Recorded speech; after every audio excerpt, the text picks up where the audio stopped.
Hello' বন্ধুসকল, মই এনে এটা মিনি ব্লগলৈ আপোনালোকক সকলোকে স্বাগতম জনালোঁ। আজি ওলালোঁ ঘৰৰ ওচৰৰে বিয়া এখনৰ বস্তু পেলাবলৈ, ফাৰ্নিচাৰ বস্তু। এয়া গাড়ীখন ধুনীয়াকৈ পানী চানী মাৰি ৰেডি কৰি ল'লোঁ আৰু এয়া বিয়া ঘৰলৈ বুলি ওলাই আহিলোঁ।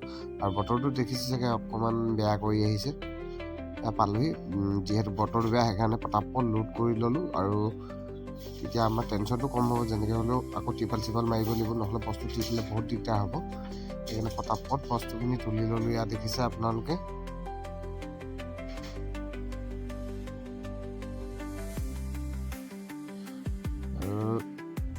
বৰষুণ দিলেই দেখিছেনে, আপোনালোকক কৈছিলোঁ বস্তু সম্পূৰ্ণকৈ তুলি নহয়।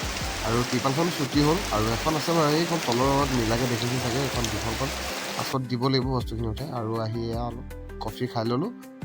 বৰষুণ ইয়াৰ পাছতে গোটেই বস্তুখিনি বান্ধি মেলি ক্লিয়াৰ কৰি ল'লোঁ আৰু এতিয়া আমি ওলাইছোঁ দৰাঘৰলৈ বুলি বস্তুখিনি দিবলৈ। আৰু চাওক ৰাস্তাত মানে বৰষুণেই বৰষুণ, আৰু এয়া আহি দৰাঘৰ পাইছোঁ। এয়া চাওক ৰাস্তাৰ অৱস্থা কেনেকুৱা, ৰাস্তাৰ ওপৰত পূৰা পানী, আৰু আহি যেনে তেনে দৰাঘৰ পালোঁ।